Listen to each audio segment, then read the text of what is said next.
Welcome to the Changelog, episode 0.1.7. I'm Adam Stacoviak. And I am Wynn Netherland. This is the Changelog. We cover what's fresh and new in the world of open source. If you found us on iTunes, we're also on the web at thechangelog.com. If you want a real-time view of the happenings in open source, check out tail.thechangelog.com. You can also check us out on github.com/explore, where you can find some training repos, some featured repos from our blog, as well as all of our podcasts from this year's show. And if you're on Twitter, follow Changelog Show, not The Changelog. And I am Adam, STAC, that's Adam Stack. And I am Penguin, PENGWYNN. Well, special South by Southwest edition, just in time to load it up on the iPhone before you get on the plane. I will not be flying. I meant the listeners.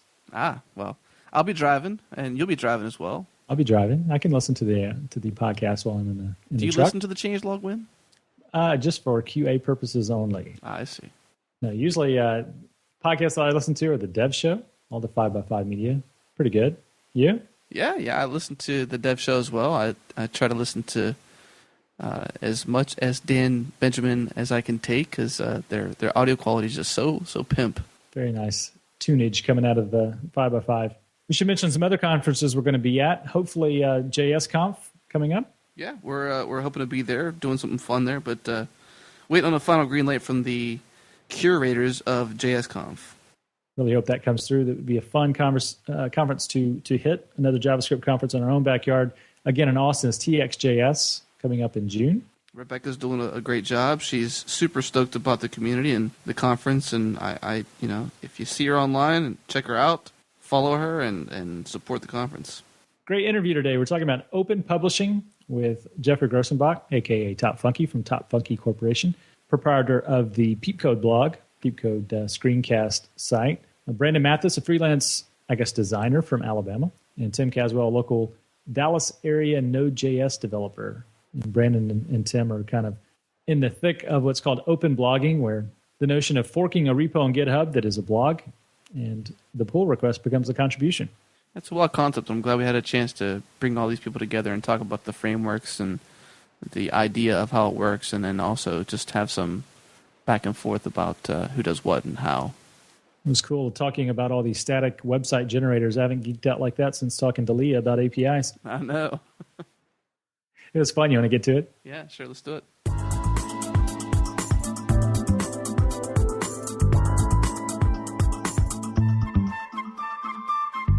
Hi, we're joined today by Geoffrey Grosenbach from Top Funky Corporation. So, Jeff, you've been a big player in the Ruby and Rails scene for a few years now. For anybody that's new to Ruby and Rails, why don't you introduce yourself and a little bit about what you do? Yes, I run my main product is called Peepcode, video training, initially just for Ruby on Rails programmers to help them learn the framework, but now expanding into jQuery, some iPhone development, other kinds of topics as well. And I'm fortunate enough that's been my full-time employment for a little over three and a half years now. You know, I'm a bit excited. I got to say, hearing that voice come across the Skype, I got turned on to Ruby and Rails via your Ruby and Rails podcast a few years ago. How did you get involved with Ruby and Rails and that podcast? Well, I had been living in Taiwan and was about to move back to the United States and thought, hey, let's give this freelancing thing a shot. Had worked with a variety of different technologies, but just happened to be learn about Rails, which was starting to become popular at that time, had just been released. And almost as soon as I hit the ground back in the United States, got some contracts, started using it, and then started helping out with this podcast, which has really been a great thing to help me meet a ton of people and build a lot of friendships, as I'm sure you've discovered by running the Changelog. Absolutely. You know, and as I look at your GitHub page, github.com/topfunky, loads of open source projects out there. I got to ask, how did most of those come about? Are you just scratching your own itch? Do you see yourself as a developer first and a publisher second, or the other way around? A lot of people ask me that. I think it's a mix of both. I enjoy the creative side, I enjoy the visual side, but at least to some degree, I like to definitely get down in the code, and I like the Tao of coding has a phrase in there. Without after you go 3 days without coding, life becomes meaningless. So I definitely subscribe to that. Most of those projects that I've put out there for open source, most of them are things that I actually use, solved a problem for myself. Others are ones, but definitely I try to put other features that people have contributed or are asked for. And inevitably, a project is there and gets a little stale, and I'm not really using it. But there's a whole mix. How does open source drive your business today? I think that the big thing is just I started these video tutorials because I wanted to learn about a lot of these different open source projects, and they weren't very well documented. Sometimes it's even 2 or 3 years until a book comes out on a particular topic, but people want to know about it.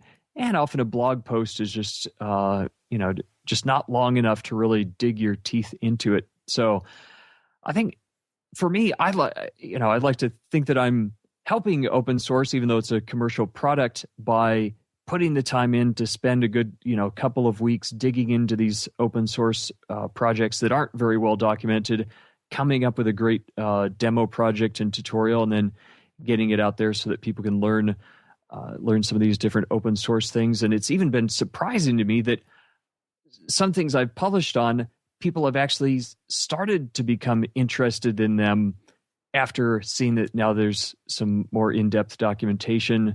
And so that's encouraging to be able to kind of give back by helping people learn this stuff and use it. The only reason I know as much as I know about Git is because of your, tenacious ability to go deep into a subject and just really pull out all the meaningful nuances and, clearly communicate that through an awesome screencast. I know that Git's a big part of, and GitHub is a big part of this open source movement that's happened over the past few years, and this gigantic community that's just like thriving around this. And it's just wild to see how someone like you can put their passion into what you do, and then out comes everything that comes from that. So it's pretty awesome. That Git one was fun because it was kind of a risk, as is anything. But when I published it, people were starting to kind of talk about Git. I mean, of course, the Linux kernel had used it for 2 years or something already, so it's not like it was this secret thing. But at least in the Ruby world and a lot of other developers, people just weren't really using that much. But I thought, wow, this looks good. I need to learn this. So I came up with a draft of this screencast. I sent it off to the maintainer of Git, actually, Junio Hamano. And I said, hey, I'll pay you some money. Look at this. Tell me if it's any good. And he said, well, it's pretty good, but 6 pages of notes. So I just scrapped it, started over, refilmed the whole thing. And that's now been my top seller. And people actually, when I launched it, very few people bought it. But then a couple months later, interest kicked off, and it's people have definitely loved that one. Well, for me, anytime I meet anybody who's not a Git user, let's say they're using Subversion or something else, but as soon as I know that they're not using Git, I'm like, okay, step one is do a Google search for Scott Chacon, and then go to peepcode.com and buy the Git screencast. $9 is well worth it. So I mean, pretty much every time I meet somebody who doesn't use Git, that's my first recommendation to them. Yeah, definitely appreciate that. And the good thing is now there are many more resources on Git, but still it's nice to have one spot, sit down for an hour, learn the thing, and then you can go off. Yeah, Scott Chacon he did a PDF for me, and then he did a whole printed book for A-Press. There are a bunch of different blogs. I think Git Ready with Nick Caranto, I think goes into some good depth.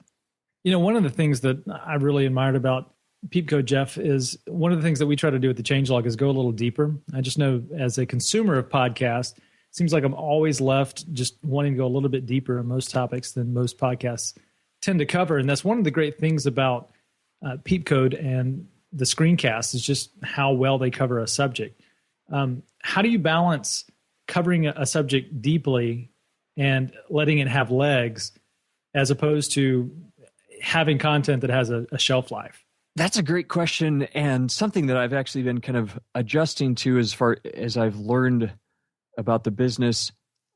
First, you're right about the shelf life. I mean, open source software, especially Rails, it's going to change every every 6 months or, every year there's going to be a big release that's going to change a lot of things. So things do tend to get, you got to keep updating them, or they're going to be little things here and there that aren't super relevant. The other thing is I do try to hit kind of a higher level of developer. I don't really have that much that's just kind of get started from, if you don't know programming at all, or if you have never done any programming, I don't really have much of that content, which actually I'm learning that's why most publishers do cover that kind of content, because it does sell really well. But I still think, there's got to be something out there for the more, intermediate advanced developer who wants to go learn stuff, see something to where it's not just trying to hold their hand all the way, but to say, okay, let's assume that you have this level of knowledge right here, and then let's take off from there. We should mention that not all of your content on Peepcode is paid. You have some free content on it, the Peepcode blog, and I think that's one of the things that attracted us to put this particular podcast together, is just your take on how you do the Peepcode blog, and you even have a about this blog post that was popular recently, a couple of weeks ago. So it's a good opportunity to bring in and introduce Brandon Mathis and Tim Caswell, a couple of guys that are kind of involved in this, movement we would call open blogging.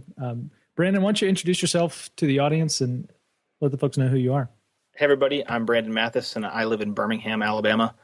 I've done some work on Compass, and I use SAS like crazy, and I decided to write a little blogging framework on top of Jekyll. Since it's file-based, it makes it easy to keep all your source on GitHub, and people can fork and publish. And so that's the whole reason I'm here, I guess. And you run an awesome design blog at imathis.com, is that it? You can get to it at imathis.com, but brandonmathis.com is the forward URL you'll get to. Awesome. And then you recently wrote a blog on open blogging, and the whole work with that project you just mentioned. Where did that come about with like open blogging, and where did this sort of the ferment in your mind and really come out as into a blog published? Okay, so I was working with Ryan Daigle to release a new version of Edge Rails, which is a blog that he's been running for about 4 years, just keeping up on the latest stuff, and he spends tons of time reading through what's coming up and what people are working on the Edge Rails, and writing about it, so early adopters can get the real deal. Anyway, he kind of felt like he was being the bottleneck, having to author all this. And if you've spent much time blogging, you know how hard it is to just get the post out there, especially for geeks who are used to mostly writing in code. So he decided that he'd like to take a look at Octopress for Edge Rails.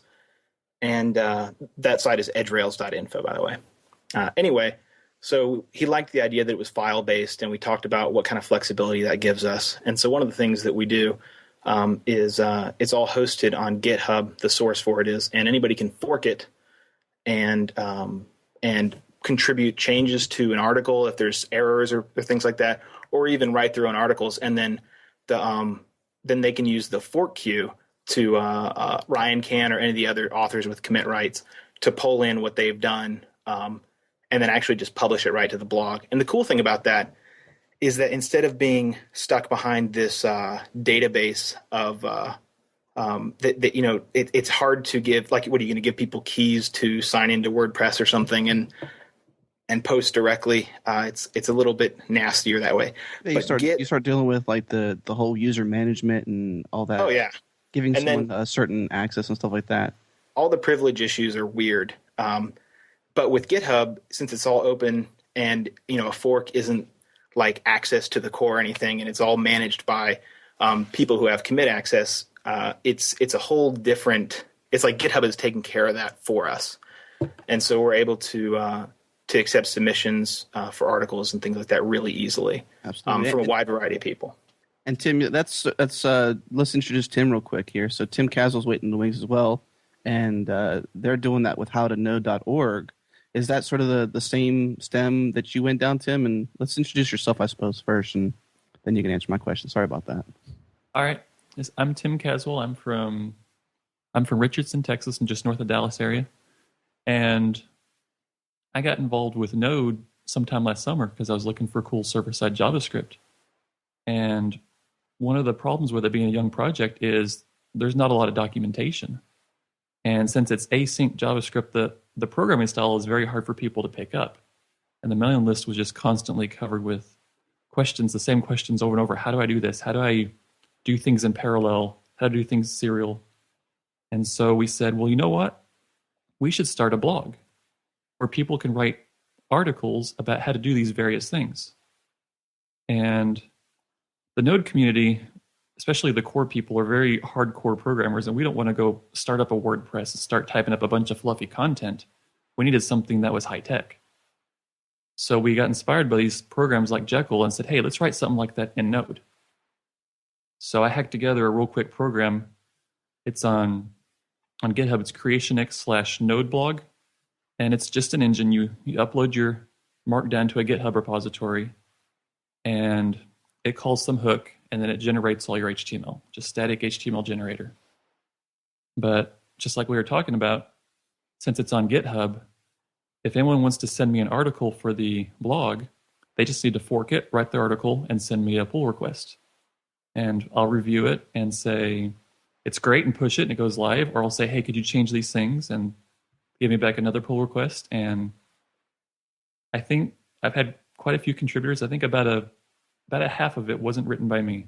So it's done fairly well. You got a partner in crime there, don't you? With How to Node? Yeah. Michael, he did the site design, and he helped me with the concept, and he's been helping me manage these pull requests. Because when it first started out, it was hugely popular, and I mean, I couldn't get my day job done because I was busy reviewing all these requests. And so he would help out, and especially since he's in Australia, then we can take turns being available. Right, doing the whole time shifting thing. Yeah. Yeah, I know that Michael's a fan of the show. He always retweets our tweets and helps us raise awareness about the changelog and what we're trying to do with putting the spotlight on new and open source, fresh and new open source projects and people like you guys here on the show today. But we definitely wanted to talk about this, this idea of open blogging and how we can leverage this tool that we all use anyways called GitHub. And at the heart of that is Git to publish our blogs. Normally when we talk about blogging statically, I think what first comes to mind are just single user blogs. I think this open blogging trend, hopefully it will catch on, and it's more of open publishing than anything else. But let's talk briefly about the tools that are in the landscape for open blogging. We mentioned Jekyll a couple of times, and I know Webby is one that I've used in the past. Both of these are Ruby-based. Adam, I know you're a big fan of Static-Matic. There's a lot of these, I guess, a crop of tools that are rising. They're more or less hacker CMSs where you don't have to have a database behind the scenes. And so it makes it very easy to have multiple environments without having to send data along with your markup, and your content lives right there in your version control. Jeff, you're using one called Nesta, or a forked version, a hacked up version of Nesta. You want to talk a bit about your setup and what you found in moving to the static-ish type publishing tool? Yeah.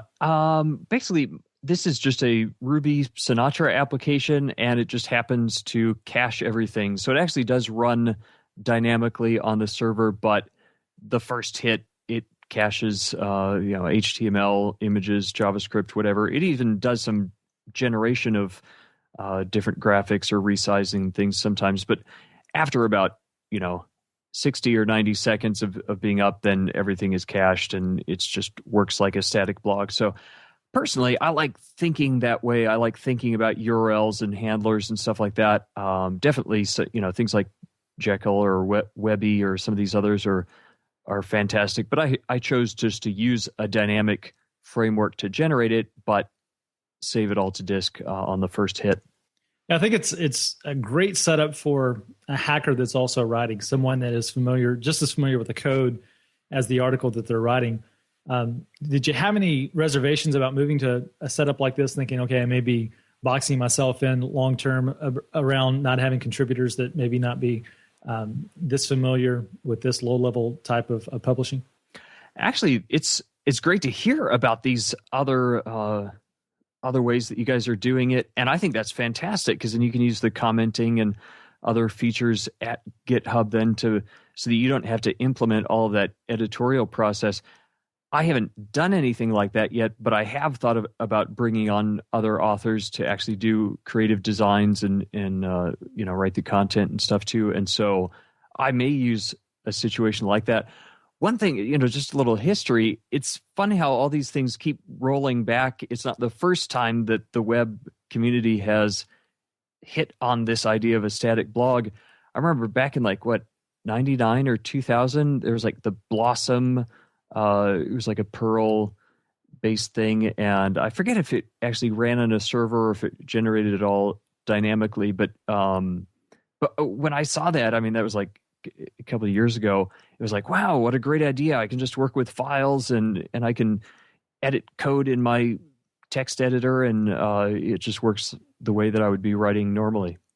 It seems like a lot of these tools have, in some of them, they're called YAML front matter. I'm not sure in Nesta, it does have a metadata block up front, but is that pure YAML or is it YAML-like? It's just keys and values separated by colons, so I don't think it... And basically, you have to, if you add properties that aren't supported out of the box, I guess you have to add those to your model. Right. So it could be a lot more flexible.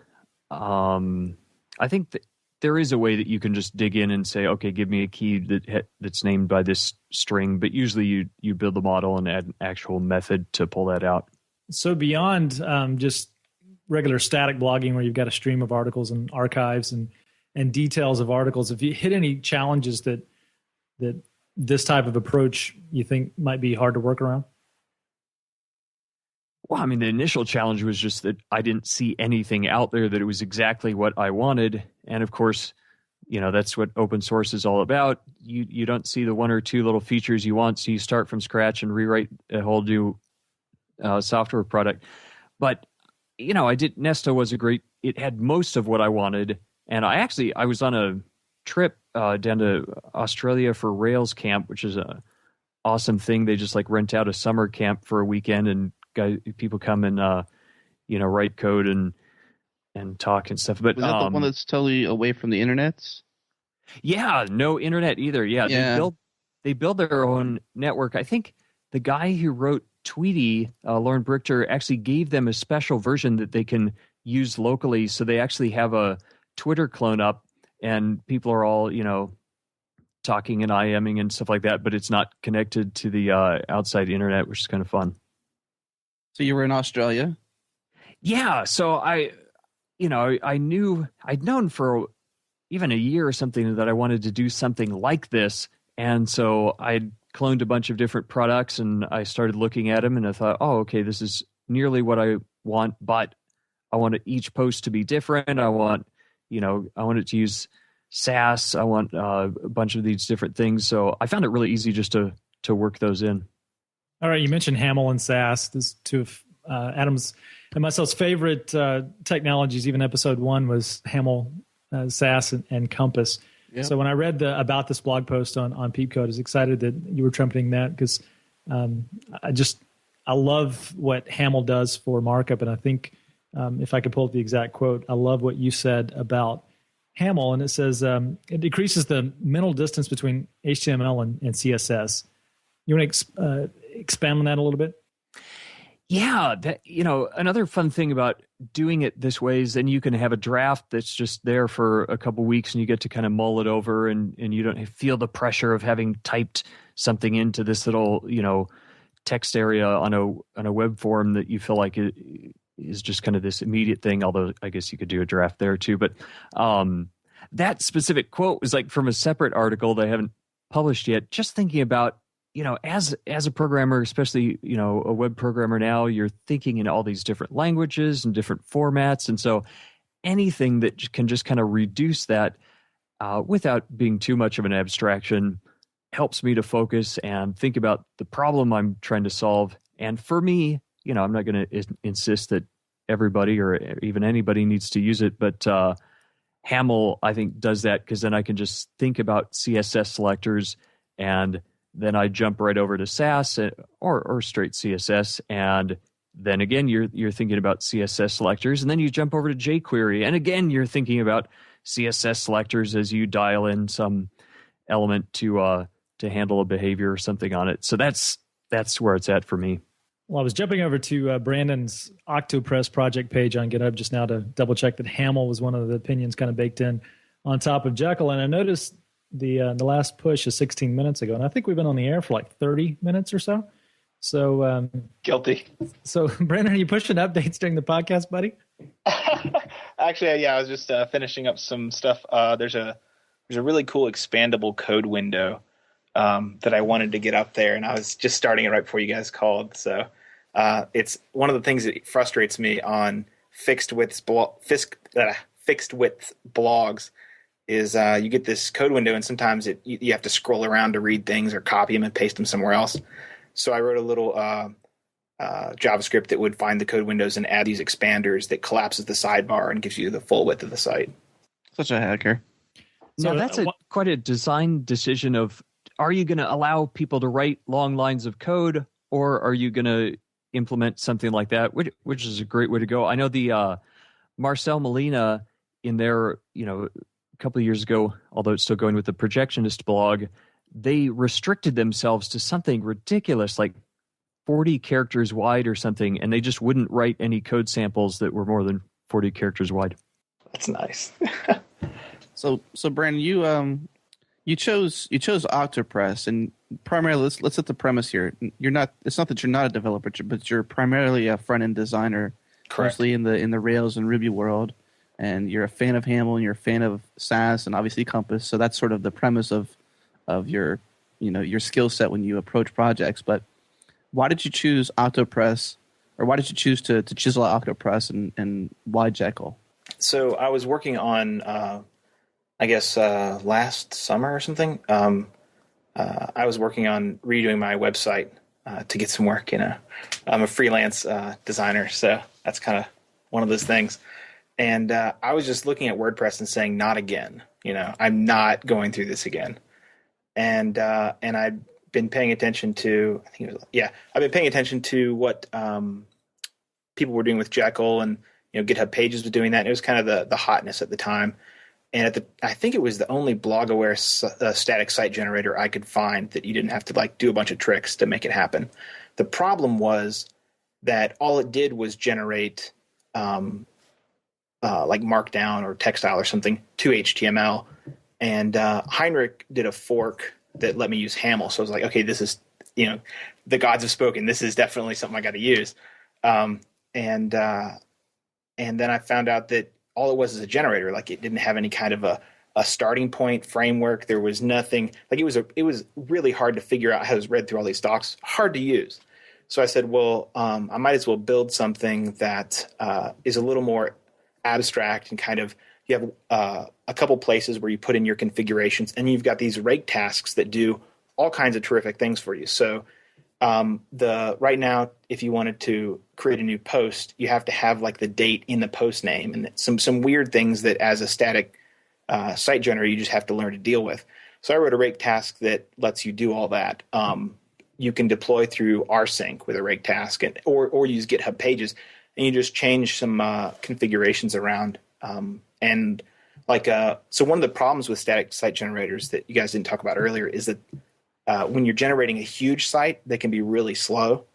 So when I was working with Ryan, he's got all these posts on edgerails.info, and we came up with a way to create a stash directory. And so while you're working on a post or a design, you can stash all the posts but one of them, so that it'll only be generating that one post, and it'll ignore the other stuff. And then you can reintegrate them right before deploy. So that kind of stuff just makes it nicer. And then, of course, all these hackers out there that want a blog, and then when they start, they're like, well, now I have to find a design, or I have to use these ugly default designs or whatever. I wanted to come up with something that had the beauty of Compass and Sass in it, so that I could make the layout configurable. You just change some variables. You've got a different size sidebar, and everything works. Or you can get rid of it, and it doesn't break on you. Colors are actually in a theme file, so you just go in there and change everything. And I think I'm even doing some stuff with gradients through CSS3 that are based on base colors. So it's all like very, you don't have to be a designer to go in there and make it look good. So you've added a lot of design magic in there as well as some other niceties. Right. It's something that I use for my site, and there are some other sites out there that are using it too, but it's not really that big yet. Still kind of still got some work to do. We just added partial support through Hamel, and I think I pushed that up this morning. But when I was working with Ryan on it, one of the problems is that in the default layout you have like all this code. So I wanted to do conditionals so I could integrate third-party stuff. So all you have to do is say, "This is my Twitter name," and all of a sudden you've got a JavaScript Twitter widget in your sidebar. And if you don't have it, I didn't want to output all this stuff. So all these conditionals are hidden behind partials now, which was pretty hard to do earlier. One of these tools that we haven't talked about yet is Nanoc from Denis Dufresne. And it's one of my favorite of the static breed. But something interesting that Denis is doing is he has a rack app that fires up, and most of these static generators have a preview mode that runs WebRick or something internally. But I think the holy grail for me is I'd like to see it develop along the line of being able to fire up that rack app and have the best of both worlds. Have a static compilation up front so that you could have the built-in caching, but also to be able to compile one page on the fly. And I think that's what turned me on to Nesta, even though you don't have to do the compilation up front. There's no pre-compilation required. Yeah, I'm definitely keeping my eyes on Nanoc. Hopefully at some point I'll be able to have Octopress. You'll be able to pick your flavor. So if Nanoc does blog stuff really well, right now my focus is blogs, not just static sites. So yeah, if that happens, I'd love to get my hands on some Nanoc. Well put. So Tim, what's going on with Node? I guess specifically howtonode.org. What's going on there? You wrote your own engine on top of Node. What is this about? Yeah, I had already made a port of Hamel for Node a while back because I like using Hamel for structure, and then right now it's using Showdown for the Markdown.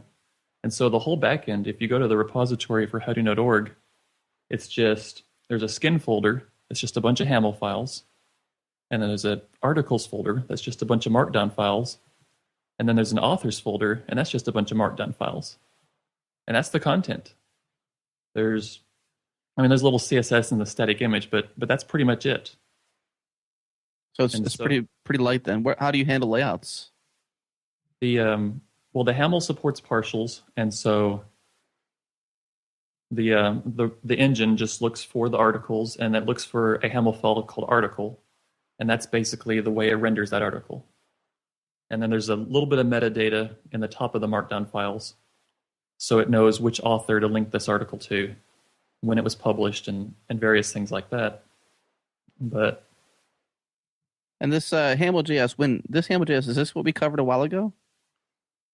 I believe so. I have 2 Hamel projects for JavaScript, and people often get them confused. One of them is a jQuery plugin that runs in the browser. That's a DOM building engine using a JSON expression syntax. And then the Hamel.js it's targeted for Node, but it really works anywhere. It just takes a Hamel file and translates it into a JavaScript file that then takes variables, just like any other Vue template engine. So when we really spread it across, we've got a static blogging engine built on top of Node. We've got something sitting on top of Sinatra, which is a dynamic. It's called Nesta. Then we've got Jekyll, which is just all behind the scenes, no dynamicness at all. It's just statically generated one time, and then you upload that to the site. So we've got a pretty wide spectrum on here. Anybody have any opinions on best of breed here? Just curious on what the consensus is so far. Or I guess maybe the first question is trend or fad. Yeah.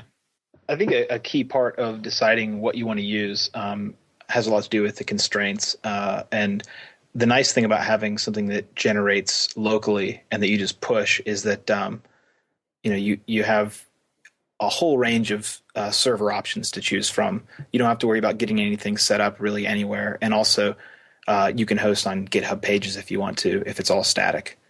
And then, with things like Google search and Disqus comments and things like that, it's really easy to make it feel a lot richer than a typical static site. Yeah, that's one piece we didn't touch on was I wanted to ask you about, search and stuff like that. Jeff, how are you handling search? I know that with Brandon, you're lynching out to Google search and you're returning those results via Ajax and stuff like that. But Jeff, how are you handling it? And Tim, how are you handling search? I've started out very small, and I tend to just build things as I go, as I need them. I kind of wait until I have too much content to wade through, and then I'll make a search. So, right now I think I have like 7 articles on there, and there's a good little archive page.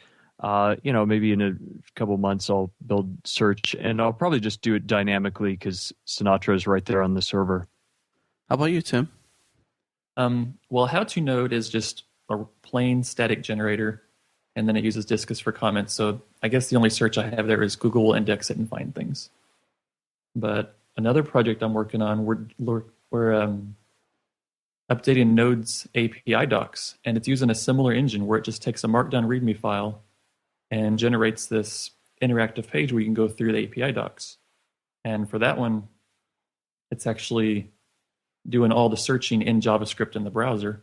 It'll Ajax in the data and then search over that data and then give you your relevant results.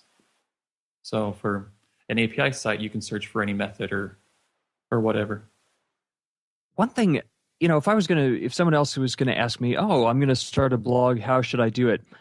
I'm not sure I would even recommend the way that I do it unless it was a code-based blog. And for me, this is where it's perfect, is when I want to throw in a little snippet of Ruby or Haml or whatever. I'm editing a .rb file or I'm editing a .haml file, and I can use all those snippets and feature, syntax highlighting and all the features of my text editor right there, and then it just gets slurped into the proper place in the prose. How do you guys do it? Are you just typing stuff inline? Find that works well for you? I know TextMate has pretty good support for little islands of different content, but for me, I think a code blog that you want to look good, this is a perfect way to do it. Well, I think that Wynn and I were breaking some rules. Actually, we because of our constraints with the change log and getting started, we're using Tumblr, which isn't that bad, like you said, but we are inserting code snippets. And when we read your blog post on how you're actually leveraging a standalone .rb file for Ruby snippets or something like that, that just makes sense. And so we are eyeballing the Sinatra and Nesta scenario. We've eyeballed a few of these scenarios. That's why we wanted to kind of share this talk to kind of go over different ideas of what's out there and what's successful and what makes the most sense for us long term. Yeah, when I read your post, Jeff, about how you're linking to external files, it seems so painfully obvious to do that, because what do we do normally? We include a pre-encode nested block in your page, and then via JavaScript, you wire that up to be a separate download in a pop-up window or a copy to the clipboard or something like that. It seems to be the common approach. Another approach that turned me on was, rack. There's a rack appliance for everything nowadays. And there's a few of these out there that will do syntax highlighting on the way out. So it looks for certain rules. You can have even markdown for indented space code blocks in your markdown markup, or just regular HTML pre-encode blocks, and it will find those and run them through Pigments, which is a Python syntax highlighter or something on the way out, which is pretty cool. But actually, your approach about doing the external files, I think, is something to take a look at. Brandon, Tim, you guys using any special approach? I'll probably be snagging that external file approach at some point. Right now, I'm doing a pre-code thing. But yeah, I was going to say, I don't know if you were asking this, but I definitely think that this static blogging thing makes a whole lot of sense for programmers, but no sense for my mom or anything. I can't imagine anyone wanting to do this who wasn't in a text editor all the time and wanting to stay in their same environment. Yeah, we definitely want to pull in that feature in the Node blog engine where we can use external files. One of the problems we had initially was I would put up these code snippets in my Markdown because they're easy to see in Markdown. They're just over to the side, but there's no syntax check-in, there's no highlighting. And after I'd post an article, people would say, "You got a syntax error here." I'd be like, "Oh, yeah, I didn't test that code." because I was just typing it along with the rest of my text. And so what I switched to is I started creating subfolders under my articles where I would write the code, I would test the code, and then in my last step, I would copy paste it back into the Markdown. But occasionally, I would forget to copy paste something. So it was better, but still not ideal. So I think the next step we want to take is have some sort of flag in there where it can dynamically pull in the text from the external file and link to the external file so people can download it if they want. So I think that's a great idea. I think it's the direction we're going.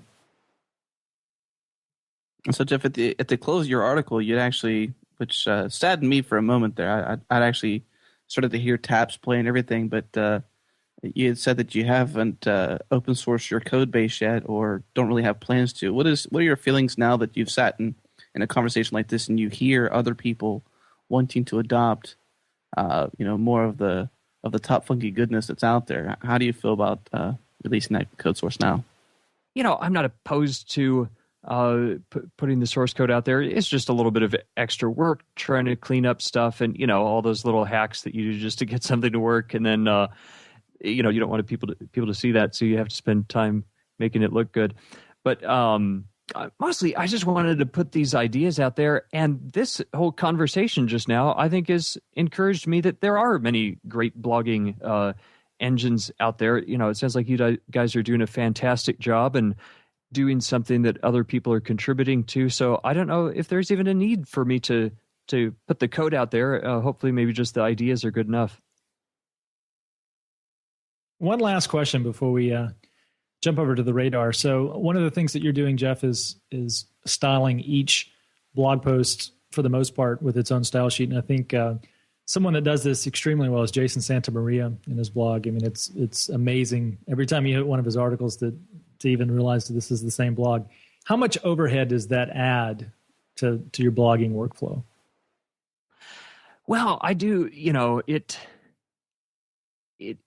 it adds overhead, definitely. I'd probably say it takes me a full day of 8 hours or something to do a full blog post, but that's not counting, the week before where I'm just kind of brainstorming in my free time or, any other little tweaks. But for me, it was two things. One, okay, I'll admit, it drives traffic to the site. People love to see something that looks great, and people come in and they buy my products. And I don't have to, shove advertising down their throat. I can just write this, good-looking article and interestingly styled, and that kind of advertises itself. The other thing is, for me, I want to get better at design and at the code behind it, and I just don't have that many opportunities to start something from scratch. So with this, every other week, it's almost like I'm starting a brand new project, and I can get different inspirations and ideas and try out CSS3 gradients and all kinds of stuff. And so to me, it's a great learning experience and just a lot of fun to do. Your own little sandbox. So what's out there on your radar? What open source projects? I guess at some point Nesta was on your radar. What is exciting you now that you'd like to work in to Peep Code at some point? Oh, Node.js is definitely interesting. I feel like in the last 3 or 4 months, I've just kind of chomped down on a lot of different JavaScript and really started to learn more, be a lot more comfortable with it. I also love Raphael.js, a SVG graphing library. Fun to be able to just actually do some drawing in the browser, and whether it's visualizations or graphs or whatever, or even custom widgets. Beyond that, Rails 3 is very exciting. Sinatra 1.0 is coming out. All kinds of stuff. Yeah, all the time. How about you, Brandon? Man, you just can't get me to stop talking about Compass. I am thrilled with where that's going and pulling the pre-releases as soon as they come out. So that's really my bread and butter right now. So just Compass? That's the only on your radar? On my radar? Well, I mean, that's I guess that is your radar. I mean, yeah, pretty much. I mean, I'm mostly a designer, so that's really the key part that I'm paying attention to. Obviously, I work with JavaScript frameworks and other things like that. But if I just had one thing to push to people right now, I'd say check out Compass because it is changing my life. Well, you've got fancy buttons out there. Any other plugins that you've got for Compass coming out? Yeah, let's see. I'm working on, I have a whole lot of different things. Octopress is actually chocked full of little things here and there, libraries that I'm working on. So like I have a typography module and things like that I'm doing. So I think what I really want to get is a good, flexible layout. Everybody is releasing these grids and things like that. And for me, a grid is just useful for layout. So definitely I'll be releasing some stuff soon. I can't say a whole lot because I don't want to commit to anything. We'll see where it goes. But yeah, Fancy Buttons has been awesome. If you don't know what that is, it is a great way to easily style buttons without having a ton of markup. It uses you can style a button or a link. That's all there is to it. No adding spans or weirdness.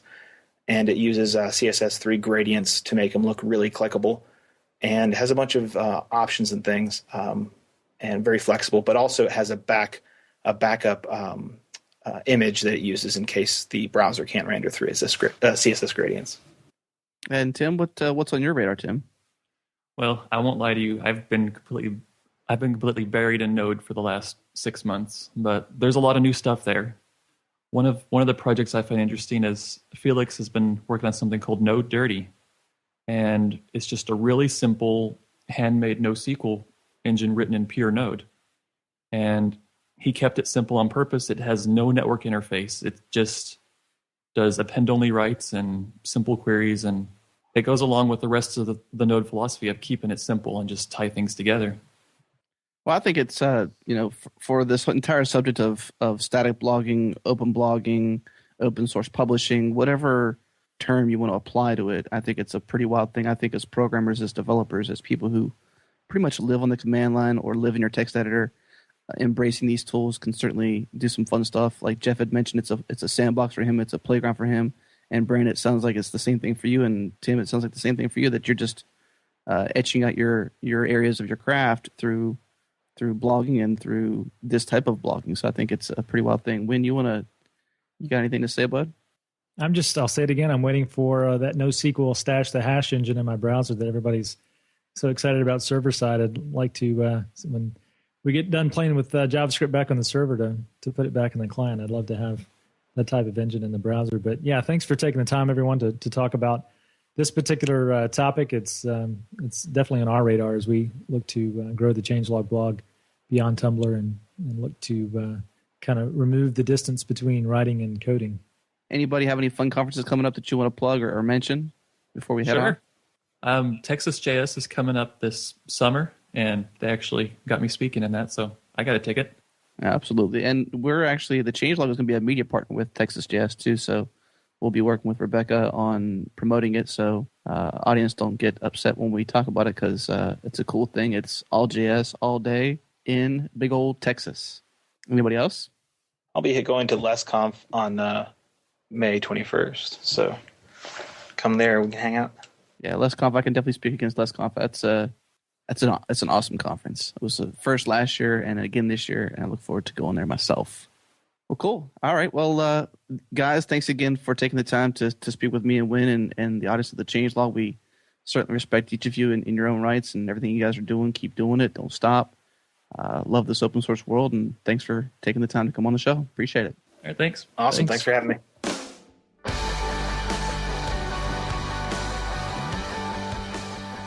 Thank you for listening to this edition of the Changelog.